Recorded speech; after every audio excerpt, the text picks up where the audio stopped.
Welcome to the Insightful Professor. In this video, we're going to be discussing a topic called database recursion or recursive processing. And the idea is that in many application domains, you'll find relationships that exist not between two distinct entity types like employee and department, but you'll find some relationships that exist between two instances of the same type of thing. For example, in manufacturing, you might find that a part is a component of another part, and so on. So the idea is there's a relationship between different instances of the same type of thing. Now, to process data that has been stored in tables that respect this type of a relationship can be kind of tricky if you don't have some kind of special tool or special software. The idea is if you run a query, you might have to retrieve one row, do some analysis, then run another query to retrieve another row, a related row, and so on. But it turns out that SQL provides the capability for us to express a single query and actually traverse an entire structure and look at parent, child, grandchild, great-grandchild type of rows within the table. And that's what we're going to discuss today. So let's get started. Many application domains include a recursive or unary type of relationship. This is the name given to a relationship that involves a single entity type, but has relations between the instances of that type. Human resources, for example, records information about employees, and employees are supervised by other employees. And the idea is that an employee is supervised by another employee who in turn might supervise another employee and so on. And this is the notion of being a recursive type of relationship. In manufacturing, we see that various parts exist that are produced within some manufacturing facility, and some of these parts are assembled into intermediate parts, and then these are assembled into further intermediate parts and so forth. So parts are components of other parts. In an academic setting, we'll talk about courses that might be prerequisites of other courses. So for our discussion, we're going to focus specifically on the academic database. We'll assume that each course could have some other course as a prerequisite course. We'll initially assume that a course will never have more than one prerequisite. However, a single course could be the prerequisite of many other courses. Thus, we'll be considering a one-to-many type of relationship between courses. So this relationship between courses is recursive because the relationship is prerequisite for, relates one course to another course. Hence, one row in the course table makes a reference to another row in the course table. To represent this one-to-many relationship in a table, we include a foreign key which contains the prerequisite course number. If a course does not have a prerequisite, the value of this foreign key will be null. The table we'll be using is a variation of our course table. If you viewed other SQL videos on this channel, you'll recall that our academic database includes a table named course. However, in the course table, there is no reflection of a prerequisite relationship between courses. This is something we've added to this new table called Course X.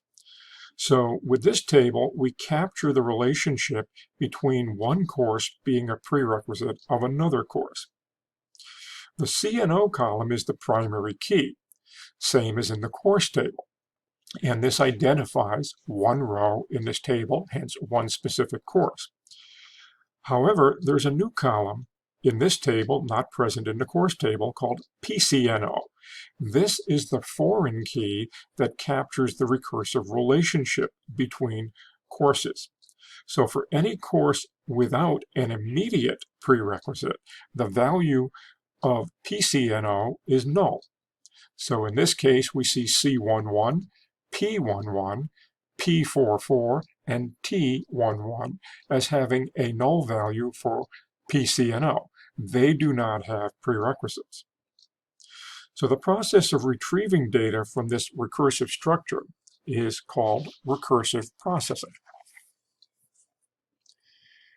We can view the relationship as being hierarchical or kind of tree structured. So to explain how recursive processing works, we'll begin with this simple graphic that captures the recursive relationship. An essential characteristic of a recursive relationship is that it can be represented as a tree, as we're depicting here in our diagram. So the terms parent and child are used to describe the relationship between the nodes of the tree, where in this diagram each node corresponds to a row within our course X table. So C11 is the parent of C33, while C33 is the child of C11. And if we refer back to the table, we'll see that relationship reflected here through the values in the CNO and PCNO columns. Now the nodes with no parent, such as C11, T11, and so on, correspond to those courses that do not have a prerequisite. And each such course in our graphical representation here is considered to be the root of a tree and is positioned at the top of the tree in our diagram. And the nodes with no children, such as C66 and C55, appear at the bottom of the tree, and these nodes are referred to as leaf nodes or leaves of the tree. If you've taken a course in data structures, all of this should be kind of old hat. You should be quite familiar with these concepts. We're just relating this to a relational database and the rows within a table. So notice here we're showing multiple trees, but all of these trees have their origin within a single table. Now this table, there's nothing special about it other than it has that foreign key in it. That is, this table captures the recursive relationship, but it's just like any other relational table. We can perform queries against this table to extract any data that would be currently stored in the table. So for example, to determine the course number and name of any course with course C11 as an immediate prerequisite, we simply query the course X table, extract the relevant columns, but include a predicate or a condition in the where clause that says the prerequisite course number is C11. Another example shows us that we can determine the course number of the prerequisite course for course C5. In order to do this, we select the PCNO value from the course table where the CNO value is equal to C55. Although we can query this table using simple SQL queries, let's remember that there is a recursive relationship captured in this table. And if we use basic SQL query techniques, it'll require considerable effort to identify the course number and name of any course which has course C11, not just as a direct or an immediate prerequisite, but also as an indirect prerequisite. For example, a course such as C22, which requires that we have taken C33, which requires that we have taken C11. In order to extract that kind of information, we're going to have to formulate multiple simple queries, such as we're showing here. Not done with one query, but we have to kind of retrieve data from one query and use what we get to construct another query and to continue our traversal or our traveling through that tree structure or through the rows in the table. We're going to look at a much easier way of doing that in just a few minutes, something called recursive query processing, but instead of doing it manually, we can do it through standard SQL, ANSI standard SQL. So we'll take a look at that in just a moment. Now, in order to understand that standard technique, we have to go back and look at something else. You may or may not be familiar with something called a common table expression, or even in general, a table expression. So we'll talk about this for a moment because this is going to provide the foundation through which we can then formulate a recursive type of query. So a common table expression, or CTE, is similar to a view or a derived query. A CTE is used to create a temporary query that can be referenced within the scope of an SQL data manipulation statement. We'll be looking in terms of data retrieval at an SQL select statement. But the syntax to define this type of a view or derived query, the common table expression, is presented here. We introduce it by using the keyword with. Then we give a name to this expression, or this kind of temporary view. And optionally, and that's what the square brackets indicate, optional syntax, optionally we can identify the names of the columns which will be accessible through this kind of temporary view or this table expression. And then we use the word as and introduce an SQL query. So it's very much like a virtual table or a view that you would create, except this is not created permanently in the database. It's temporary in that it lives only for the duration of its declaration here and the subsequent SQL statement that's used to access this. So the CTE can take one of two forms. It could be a recursive common table expression, where we have the query for the CTE making a reference to itself, or it could be non-recursive. There is no reference to itself. Obviously, what's going to be of interest to us in talking about database recursion is going to be the recursive CTE variety. Here's an example of a common table expression. This particular statement is intended to identify the department that has the highest total pay. The name of the table expression is dept total, and this table expression will yield to us two values: the name of the department and something that we're calling salary. Again, it's defined similar to a view in that the query is associated with dept total, and this query will select the department and the sum or the total salary from staff members on a department by department basis, hence the group by. With this in place, the next part of the statement is the actual select statement that uses dept total, that uses the common table expression. Here we're selecting the dept value from dept total, where the salary is equal to the highest salary of all those seen through the view or the common table expression of dept total. Thus, there are two levels of aggregation. First, we determine the total pay for each department by applying the sum function to each department through the group by clause. Second, we determine the department with the highest total pay based on the total pay for each department. So what we're actually seeing is we're getting the max of the sum.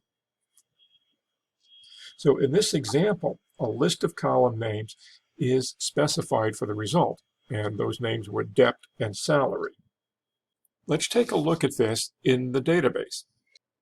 Here's our query. Let's go ahead and run it, and we find that it tells us philosophy is the department that has the highest total salary.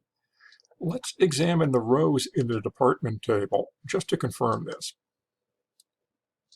From the output of this query, it's apparent that philosophy does have the highest total salary paid to its employees.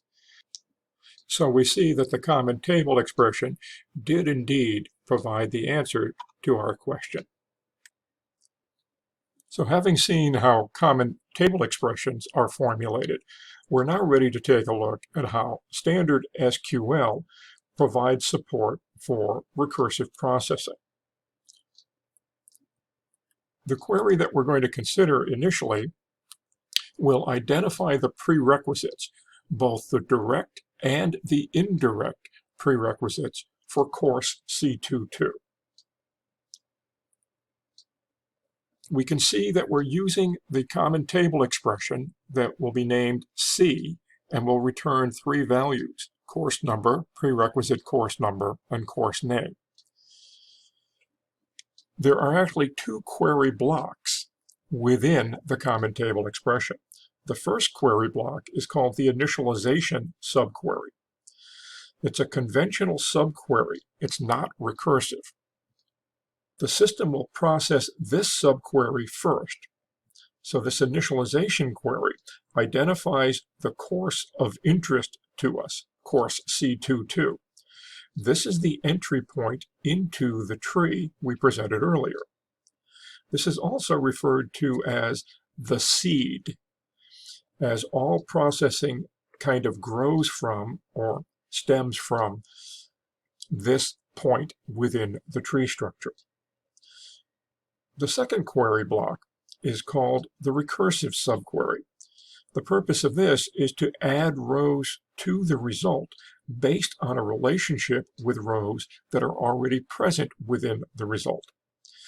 The trick here is to carefully define how new rows are related to the old rows already present within the result set being generated. Observe that the from clause of the recursive query refers to the common table expression, C, and also the original source table, course X, and it does this through a join operation. In general, recursion requires a termination condition. The same is true of a recursive query. We'll explain this in more detail as we look at how this statement actually executes. But the second step in writing a recursive query involves a select statement that makes a reference to the common table expression. And this will answer our original question, that is, identifying the prerequisites to course C22. So each time the recursive subquery is executed, when it reads this temporary view, the kind of accumulating result set established by the common table expression, it sees only rows added to this view by the previous iteration of the recursive query. So the system continues to evaluate the recursive query until no more rows are added to the temporary view. And again, this is accomplished by having a termination condition. And we'll explain how that is kind of incorporated into this query as we examine how this works. So first, the initialization subquery is executed to produce the temporary view. And again, we start off by grabbing row C22, get its course number, its prerequisite course number, and the name of the course. So execution of the subquery now adds the row that we see here, C22, C33 as the prerequisite, and the name of C22 as data structures. So after the initialization query executes, the recursive subquery is executed by incorporating the content of the temporary view.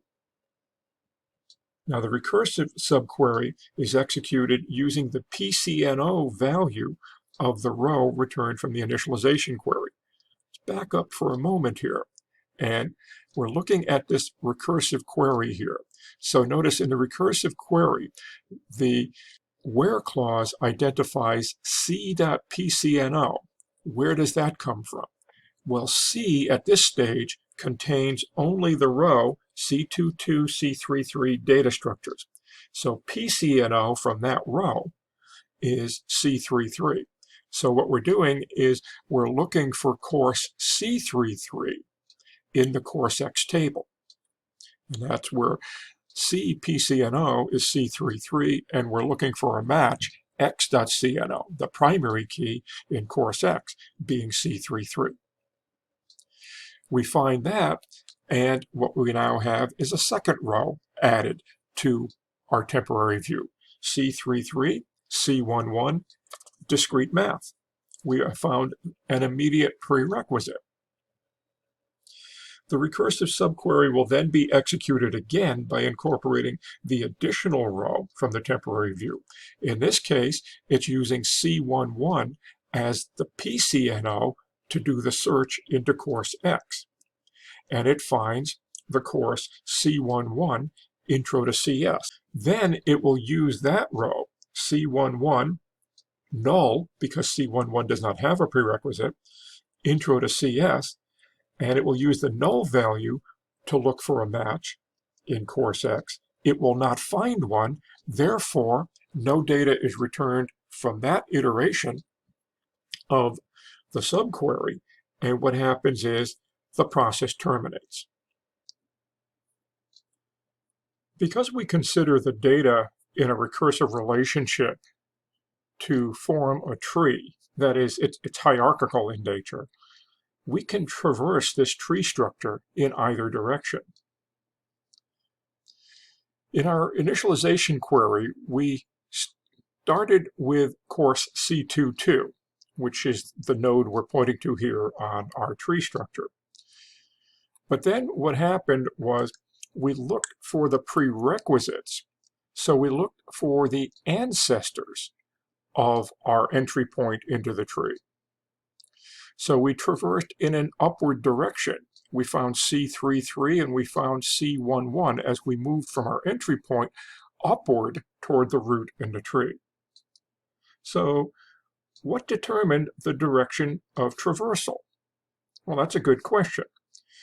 In the recursive query, we related the table expression, or the temporary view, to the database table that contained our data through the predicate where c.pcno equals x.cno. The name of the table expression being c. This name was used to qualify PCNO, the child column, or the foreign key in our relationship. This is what indicated the upward traversal. So, would you like to take a wild guess how we could achieve a downward traversal? Exactly. Qualify the CNO column, the parent column, or the primary key, using C, and we achieve a downward traversal. So that's what we're doing in this example. We're entering the tree with a seed value of C11. So what this query is going to do is it's going to identify the course number and name of any course which has course C11 as a direct or indirect prerequisite course. So the condition specified here in our recursive subquery identifies the parent-child relationship, which is used to structure the rows in a collection, or say into a collection of trees. The common table expression C is used to qualify the parent column, that is the primary key, to indicate a walking down or a downward tree traversal direction. So we're going to enter the tree at C11, and then we'll visit C33, C22, and so forth. Let's actually run this to see what happens. So here we see the query and its output. Notice that we did get all of the courses that were sponsored by CIS, that is all of the courses in that one subtree where C11 is the root. You can see that we have courses C11, 22, 33, 44, 55, and 66. The order in which they're returned reflects the order in which they were visited through the traversal algorithm. We have some control over how these rows can be presented, but care must be taken when using an order by within the queries so that you do not disrupt the parent-child relationships. But anyway, this gives us the general idea of how the tree traversal algorithms work so that we can go upward or downward, and how we can implement those algorithms using this recursive processing technique, which involves a common table expression. And just a reminder, this is standard SQL. This is not something unique or specific to Oracle database. In this video, our focus was on database recursion. We indicated many application domains include recursive relationships, also called unary relationships, because they involve a single entity type. When such relationships are implemented in the database, we see that a foreign key can refer to the primary key in the same table. As background to recursive processing, we briefly discussed common table expressions, or CTE. We mentioned that CTEs have some benefits, such as reducing code complexity and possible performance gains. However, our reason for discussing the CTE was that it's used to implement recursive processing in the database. So using this approach, we can develop a standard query that can be used with relational systems that adhere to the ANSI SQL standard. That is, what we presented was not product specific. Well, there's more that can be said regarding recursive processing in a relational database. We can control the search orders, such as whether it is a depth first search or a breadth first search. We can also deal with situations where we might encounter a cycle within the relationship. If you're interested in these topics or additional information regarding the recursive processing, just leave a note in the comments below and I'll consider putting together another video getting in a little bit more detail about recursive processing. But our intent in this video was just to kind of get your feet wet and give you the exposure to how recursive processing works. But keep in mind, there is more to consider here. So I hope you enjoyed the video, and I'll catch you next time.